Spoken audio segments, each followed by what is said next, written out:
I'm Timeform's flat editor David Johnson, and I've got 3 bets for you at Epsom on Derby Day. I'm going to start in the big race itself and got an each way bet at a price for you, and the one that I like most in this is Mohican Heights.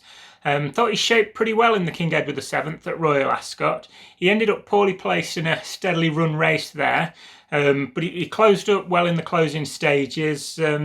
Pile Driver had already nipped through on the inside, had the race won. But like I say, I was impressed with how Mohican Heights finished his race off that day. And I think similar tactics in the Derby will suit him down to the ground.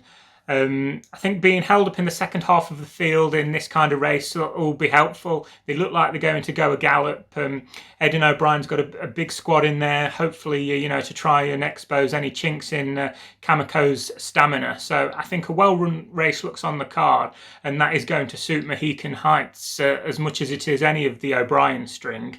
I can see him being brought fast and late down the outside and hopefully picking up quite a few pieces in the closing stages. Going to go back earlier on the card for a bet in the Oaks as well, and the one that appeals most to me there is Ennistymon of Aidan O'Brien's. Now, she is a second string, obviously, behind Love, but back in the Aidan O'Brien second string in a classic isn't really much of a negative, and I'm with her for similar reasons to what I'm with Mohican Heights. She shaped nicely in the trial at Royal Ascot, closing up well in a race that just wasn't truly run. She's obviously got form to reverse with Frankly Darling, but Frankly Darling for me had the run of things more, and I'm slightly concerned about how that horse pulled in the early stages at Royal Ascot. If she does the same on the uphill climb in the first half of the race of the Oaks, then she really could end up expending too much energy and be vulnerable in the closing stages. So Ennistymon, she's an improving filly. Royal Ascot was only her third start, so there should really be more to come from her over middle distances. Finally, I've got a bet in the 5:35, the Zebra Handicap as well, and the one that I'm with there is Reputation.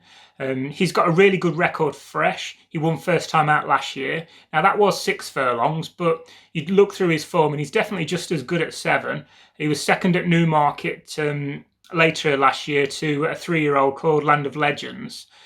He's lost his way since then, but as a result, he comes here £7 lower than for that run. He's joined a new yard, Ian Williams taken over from Ruth Carr. Now, that doesn't look in any way a negative for me. He likes this track. He's won the 6 furlong race that usually ends this card on Derby Day 3 years ago. Stall 1, although we're worried about Stall 1 in the Derby as a negative, it's actually a positive over this trip. So Reputation, he looks to have a fair bit going for him in a race that has a big field, but I'm not sure that many are that interesting. So Reputation in the last could well be the best bet of the day.